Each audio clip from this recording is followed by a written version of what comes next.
Welcome everybody to episode 2 of the Energy Ed Exchange. Today I'm delighted to be joined by Mr. Elliot Renton, the CEO of Evero Energy. So thanks for joining me, El.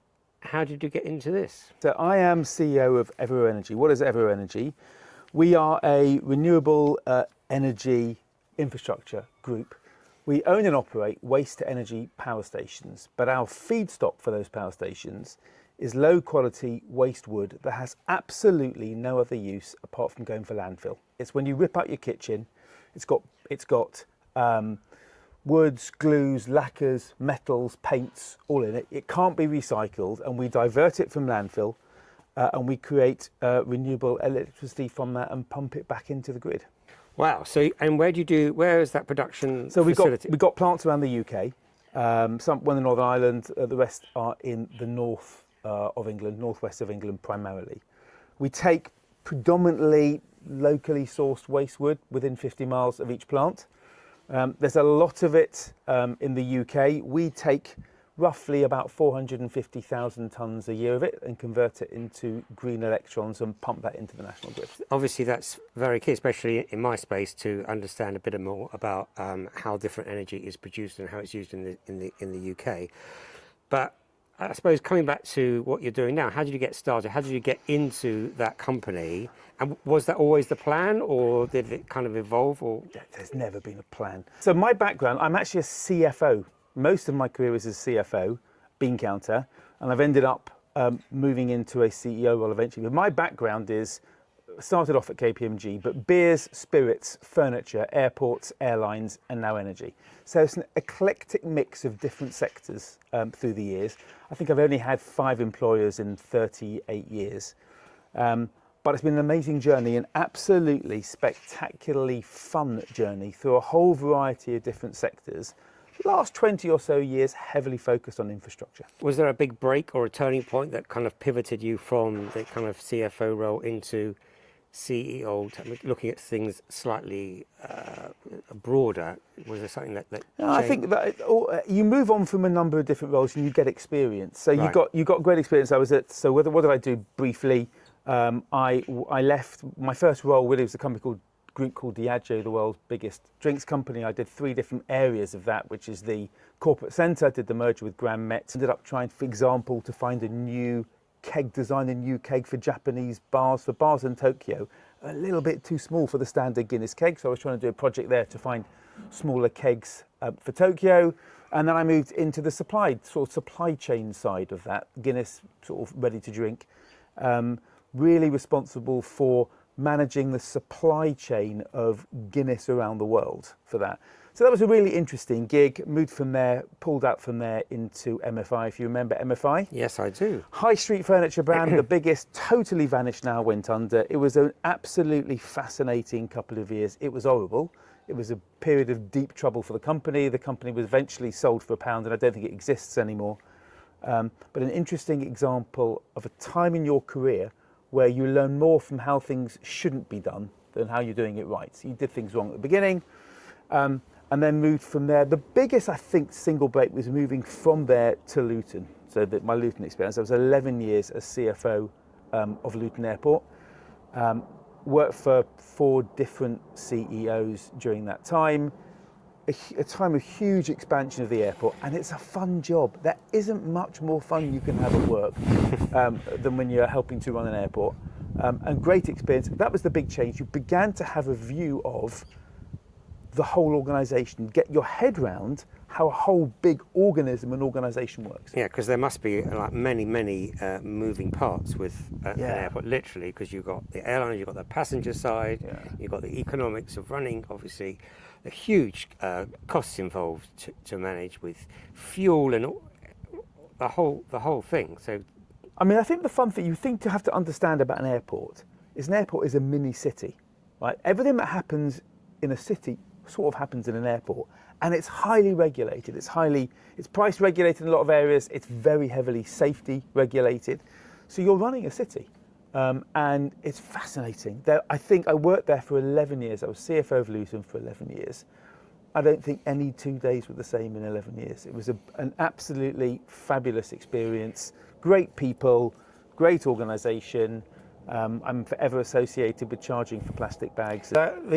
You might be credited with bringing in a charge for drop-off. No, we weren't the first to charge to drop. I think Norwich, was the first, but we certainly introduced drop-off charging at Luton.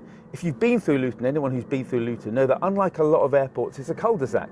Right, so it's not like you can drive straight through it. You come in and out on the same small road, right.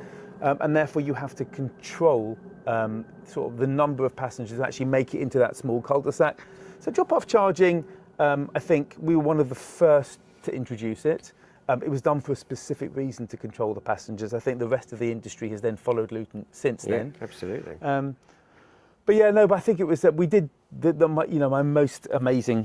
One of the things in my career I'm most proud of having worked towards is doubling the size of that airport. We've really, when I joined it was 7 million passengers. When I left it was about 15 million passengers, and I think it's going to get bigger still.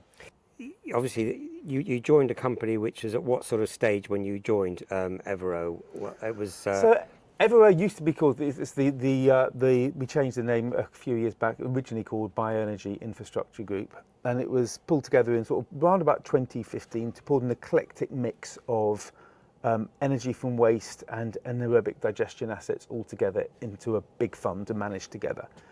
It's moved and it's changed materially since it started. It's also moved since I've joined in 2020, so I've been there for 6 years.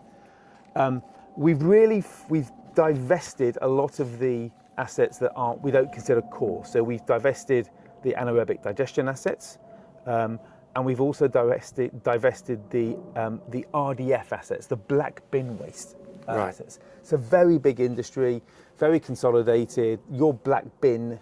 I was going to say, so very simply, so are we saying that in at one end goes your black bin? Black bin waste, nappies and dog poo. Nappies and dog poo.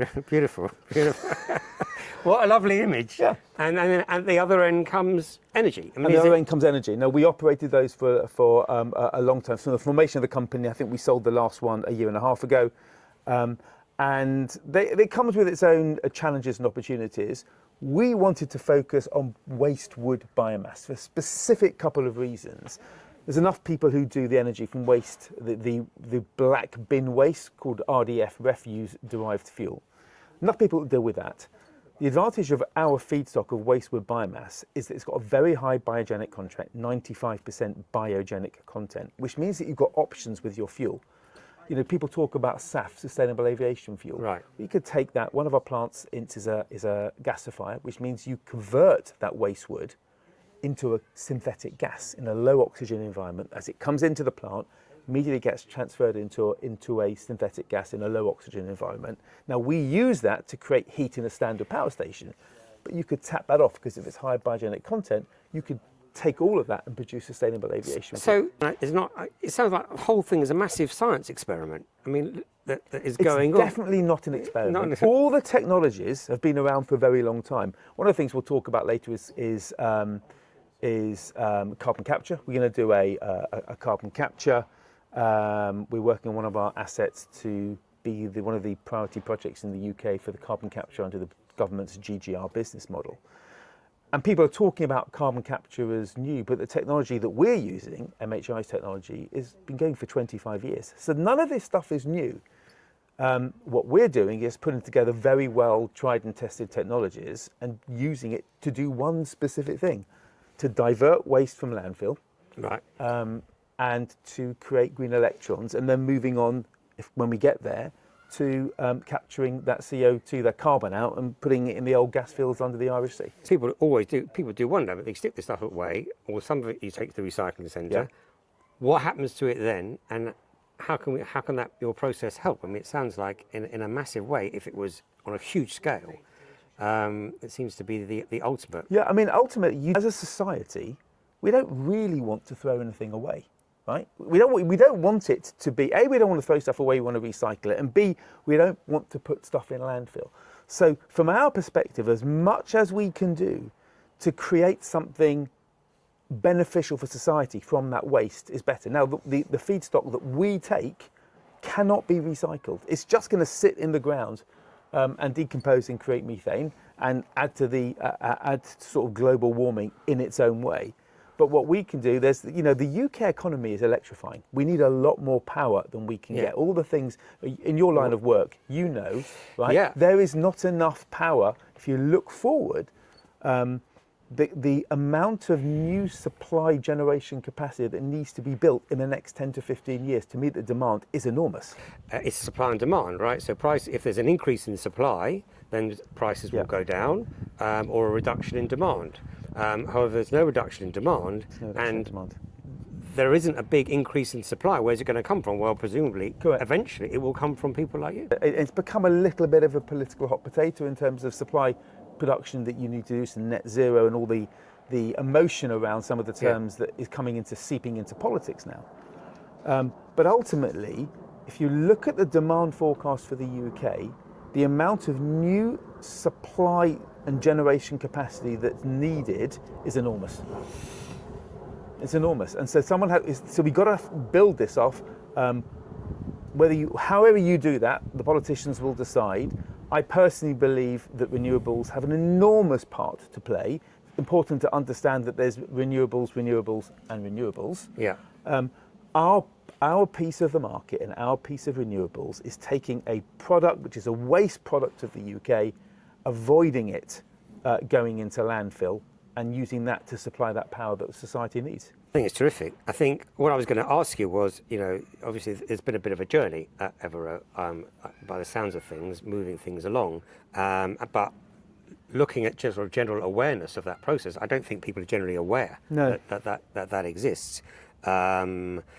But as far as things that have, I would say, gone wrong, and looking along the way, there must be a few things along your career that you think, well, that didn't go very well, but I corrected it by doing that, or a few kind of funny things that have happened along the way along Elliot's journey in business, from the days of the drinks to the Luton Airport. Days of the drinks to Luton Airport. Through now to energy. I mean, there's things that have gone right. Managing to expand Luton Airport was a great achievement. I mean, one of the things I learned in my MFI days. So MFI was a company which was for those that don't remember it, and some of your younger viewers might not remember MFI. No, well, I came across it myself because my late father was in the furniture business. They manufactured furniture in the Edmonton trading estate, not far from where we're sitting. And his business was cabinet making originally, and that business, in the end, disappeared because of the likes of MFI and Schreiber and so forth, who then came onto the scene with packaged furniture. So I'm quite familiar with how MFI works and the whole that changed the whole market, right? Yeah, it changed the whole market. I think it lost its way, and certainly what happened. And actually, you may not know, but Haldon's Joinery was actually a division of MFI at one point, and that's done very well for one very simple reason is that Haldon's Joinery and all of its individual depots were incentivised, and their staff were incentivised on profit and margin. MFI tended to, I think, incentivise its staff on gross sales without understanding the true cost of it, and it lost its way a bit. And I think the one bit along the way that I think you learn from what you didn't do well, you didn't really I didn't trust my judgment at that early stage in my career. And I tended to think that others knew better. And if I didn't have exactly the right answer, don't say anything. Right? So you don't have exactly the right answer, don't say. So when you work out that actually something is better than nothing, and nature abhors a vacuum, and if you've got something that actually people need to hear, you need to say it. I learned that after that, and as a result of that, it is kind of my next question. If you were to say what was the best piece of advice that you've been given by somebody over your career, so it could be a mentor, it could be someone. Yeah, no, I know what that is. So the first, that what I talked about before, which is if nature abhors a vacuum for information in any organisation, even if you don't have 100% of the answer, then if you don't have 100% of the answer, if you've got 70% with a caveat, communicate the 70% with a caveat, because no one else has got anything, and nature is. The best advice I've got, there's two best bits of advice. I had a row with someone when I was in my Diageo days, who's an unbelievably talented individual, went on to have a great career, and he was my boss. And I was cross with him, spending too much time on a PowerPoint presentation. We all know the curse of the PowerPoint presentations, but he taught me an interesting lesson, which is lesson number one. Lesson number one was, you can be 100% right in your understanding and analysis. But if you can't persuade the people who you need to persuade that you're right in the language that they understand, you might as well be wrong, right? So it's all very well being 100% right in your analysis, but you have to be able to communicate it. You have to be able to explain it in the language that the receiving person understands. Because if you can't do that, you might as well be wrong. So that was advice number one. Spend the time to manage your communication to persuade the people that need to be persuaded. That was number one. The best bit of advice I was given early on in my career that I have given to every single person that works for me. We had some interns in our business over the summer. I gave them the same advice, and when one of them left, she said to me, "Do you know something? That's a really helpful piece of advice, is that never, ever tune out of a conversation if you don't understand some terms." So if you're in a conversation or a meeting or a discussion and someone mentions something over there and you don't understand it fully, don't file it away and ignore it. If you don't understand it, either ask it now or jot it down and understand it later. Ask later. Because the minute you tune out of a conversation, you've missed something. You've missed context, you've missed the bigger picture, and you've missed an opportunity to learn. Is there anyone that you can think of that had a particularly big influence on your career? So someone you might have met, or someone that you met that led you to do into one of those jobs? Does that? I mean, there may not be, and maybe just people you've met, but. No, I think there were loads. I think the list is too long. I had a whole series of mentors along the way, some of whom I paid for, some of whom are paid by my employer, each one of whom has taught me one important lesson that I remember every single day. I've worked in general for some phenomenal CEOs and bosses in my time. A great working relationship. I've learned a lot from them. There isn't one person who I say that person made my career. The list is too long. If I'm looking at you, if you, by chance you're watching this, you know who you are. I'm very grateful. So this is a few what I call my quick fire questions. So best business decision you've made? I think to push forward at Luton despite extreme reluctance from the major stakeholders, to push forward with the expansion of Luton in the late 2009-10 period. And the flip, is there a worst? The worst business decision I've made. No, I think I have to go back. I'll go back to my MFI example. Right?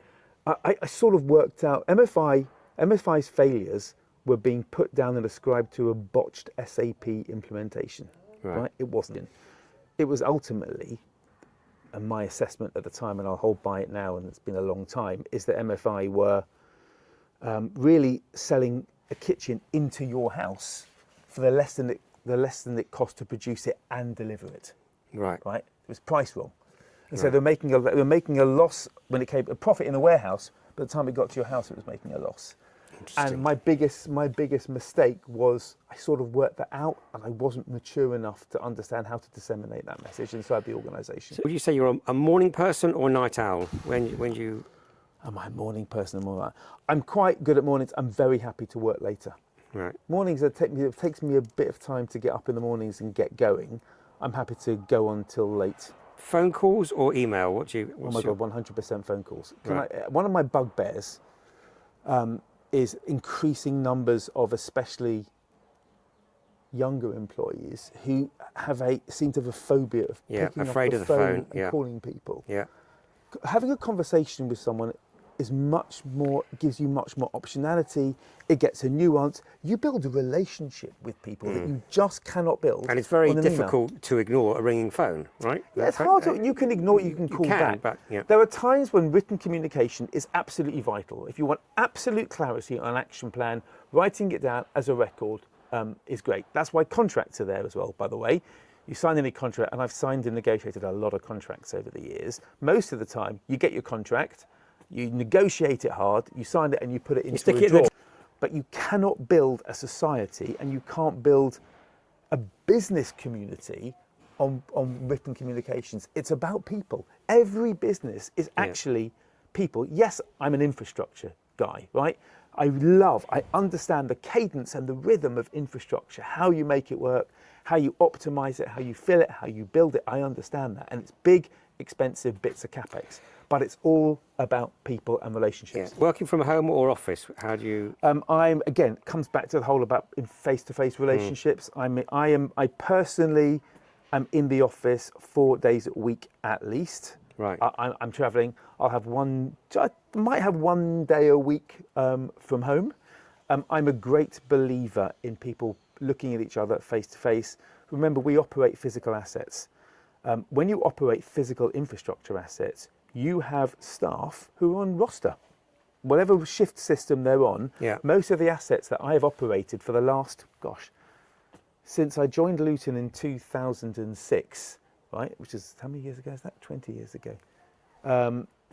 The business is a infrastructure business that operates 24 hours a day, 7 days a week, 365 days a year, and you need people on rosters. And so I believe that, number one, people who are the back office staff supporting that need to be in front of each other and in the office, because you can't run these things from home. You can't run an airport from home, you can't run a jet fleet from home, and you can't run a power station from home. People need to be in front of each other. So if people watching this could introduce you to one person tomorrow, who would that be? Is there anyone that you'd like to meet? What, a business person? Yeah, a business person. I've just finished 2/3 of the way through a biography of Jensen Huang, who's the founder of NVIDIA. Right? Okay. So I haven't really had a business figure that I've idolised my entire career. But you're asking me the question at this point in time, and I'm 2/3 of the way through his biography. Fascinating individual. I'm not generally in favour of shouty CEOs, and he has a reputation as a shouty CEO. But nevertheless, at the same time, very much into people, on top of the detail, big thinker, really interesting guy to go out for a drink with. I know that you have a lot of other things that you work on outside of the business, sort of other interests that you have. What's next? The next few years? Anything exciting coming up that you want to talk about? I think that Evero at the moment is a fascinating and wonderful business to work on with great people. So we are moving forward with carbon capture. So as I said before, INBEX, which is our INTS carbon capture project, is a priority project with the government's GGR business model. We're working to get that away. We've got a whole load of exciting stuff in the business that we are going to be doing with a very motivated and very talented team of people, including engineering staff and operators. So I'm really looking forward to that. As you know, I like my gardening. I'll carry on getting up at 5 o'clock in the morning to plant seeds, germinate, propagate, pot on, and give away plants. But other than that, it's the next few years at Evero will be interesting, challenging, and exciting, working with great people. But with Evero, if you could change one thing about the whole energy industry that's kind of holding you back or not letting you do the things you want to do, what might that be? And you must come across obviously involved with government. We just had a change in government. So I think that I'll tell you the same thing I tell government whenever I meet government, and I think it's a consistent message that that everybody in the sector knows, right, and says the same thing, which is, look, my business would like policies that are advantageous to my business, right? Your business would like policies that are advantageous to your business. Everybody else's business wants policies that are specifically advantageous to their business. But what all businesses want, as much as possible, is certainty, right? And it doesn't necessarily matter if the policy that becomes the certain policy isn't quite so advantageous to your business. You prefer it if it was policy B, not policy A. Yeah. But business wants certainty, and I think we've had the press is all over like a gazillion prime ministers in 6.5 minutes, and constant change of governments, and constant new regulatory regimes, and constant new taxes, and all the bits that go. It's the uncertainty. The more certainty you have, businesses can plan. I've worked my entire life in the private sector, right? Yeah. The last 30 years for private equity. I like private equity people. They are generally intelligent, rational, and sensible. And what makes it hard is that increasing lack of certainty. thank you very much, Elliot. My pleasure. It's been really, really interesting. I've learned an awful lot about your space, which I didn't know before, and I'm sure our listeners and viewers have as well. If people want to get in touch with you to ask you questions, what's the best way to do that? You can find me on LinkedIn, Yeah. or you can get hold of me via the website by the everoenergy.com website. Great. Well, thank you. Thanks very much for that. Thank you for watching. Thank you for Thank you. listening. And we'll see you on the next one.